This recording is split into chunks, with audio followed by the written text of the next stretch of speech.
Hello everyone, welcome back to my channel Decor Spot Interior and Exterior.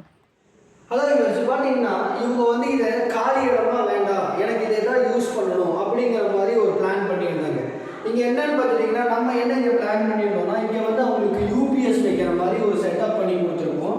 அது போக அவங்களுக்கு cylinder இந்த மாதிரி திங்ஸ் எல்லாம் எனக்கு வைக்கணும், இதே இடத்துல வைக்கணும் அப்படிங்கிற மாதிரி சொல்லியிருந்தாங்க. இங்கே நம்ம ஒரு ரேக் மாதிரி அவங்களுக்கு ஒரு செட்டப் பண்ணி கீழே சிலிண்டர் போகிற மாதிரியும் மேலே நம்ம திங்ஸ் எல்லாம் வைக்கிற மாதிரியும் இங்கே நம்ம பிளான் பண்ணி கொடுத்துருக்கோம். அது மட்டும் இல்லை, இப்போ இங்கே இன்னொரு கேட்டிருந்தாங்க, சரி இந்த இடம் நமக்கு வேஸ்ட் ஆக வேண்டாம், சரி இங்கே நம்ம என்ன பண்ணலாம் அப்படின்னு நம்ம யோசிக்கும் போது, சரி இங்கே ஒரு கபோர்டு மாதிரி சின்னதாக அவங்களுக்கு ஒன்று பண்ணலாம் அப்படின்னு சொல்லி இங்கே நம்ம ஒரு சின்ன ஒரு கபோர்டாக பண்ணியிருக்கோம். இதுவும் பார்த்தீங்கன்னா full and full UPVC material, heavy material, எவ்வளோ வெயிட் வச்சாலும் இது தாங்கும், குவாலிட்டி இருக்குது. லைக் பண்ணுங்கள், ஷேர் பண்ணுங்கள், சப்ஸ்கிரைப் பண்ணுங்கள், மறக்காமல் பெல் பட்டனை கிளிக் பண்ணிக்கோங்க. தேங்க்யூ.